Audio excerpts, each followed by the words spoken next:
Okay, we got a new picture today. This is a beautiful view from Israel's north of Rosh Hanikra, just near the Lebanon border. So here we are, day 21, completing our third week of our 30 days of inspiration. 9 days to go, and let's go right into our message. Two true stories. The first one took place this summer when it was a setup, but they had someone dress up in a little bit of an unusual manner, and he walked into a synagogue, and there were hidden cameras. And he spent a few hours there, and it was clear that he was out of place. He didn't know the proper protocol and how to pray and this and that. But not one single person in that synagogue greeted him. Not one single person took notice of him or went out of their way to help him. And this was clearly someone who needed help. Story number one. Number two, there was a church that had hired a new pastor, and they were all very, very excited for him and to arrive. And it was the first day, and the church was packed. And this pastor disguised himself as a homeless person, and he was laying down by the entrance to the church.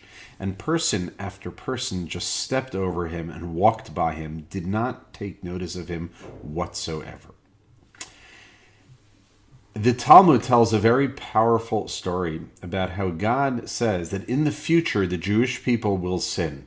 And so God comes to Abraham and says, Abraham, what should we do? Your children have sinned. So Abraham says, well, God, what can I do? You need to punish them.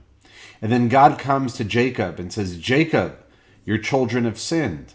What should I do? And Jacob says, well, there's not much we can do. You need to punish them.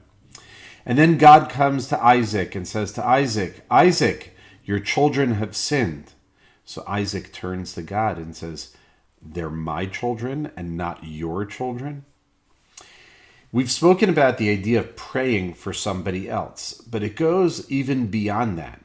It's the idea of taking notice of the people around you and being cognizant and aware of what they might need. Now, it's clear in a house of worship, when someone is a stranger, someone's new, they need to be shown, they need to be taught the ropes of how it works in your particular house of worship. They may not know where they're supposed to sit, how to pray, and so on and so forth. They need encouragement, they need direction.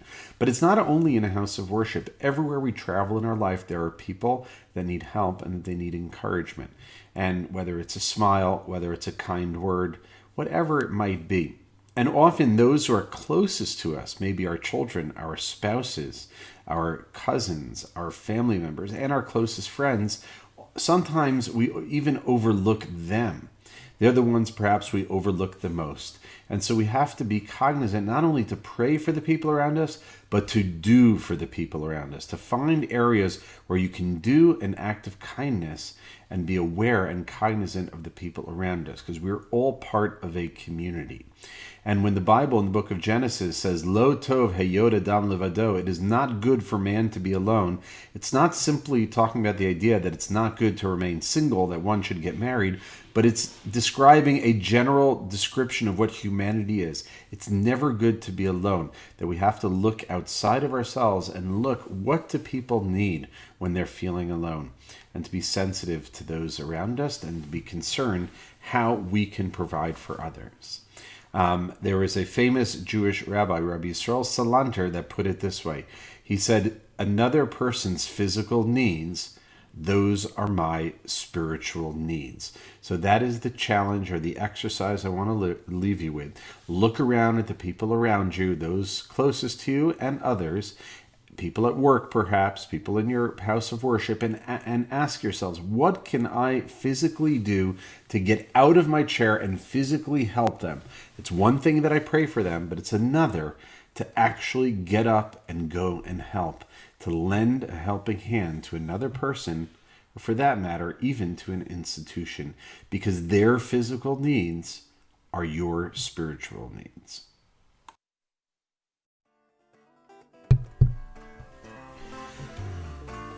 All right, folks, I am wishing you and blessing you with the deepest blessings from the land of Israel, and I hope you have a wonderful day.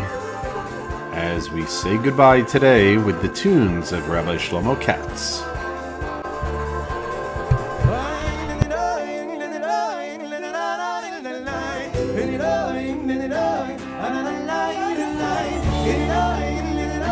Well,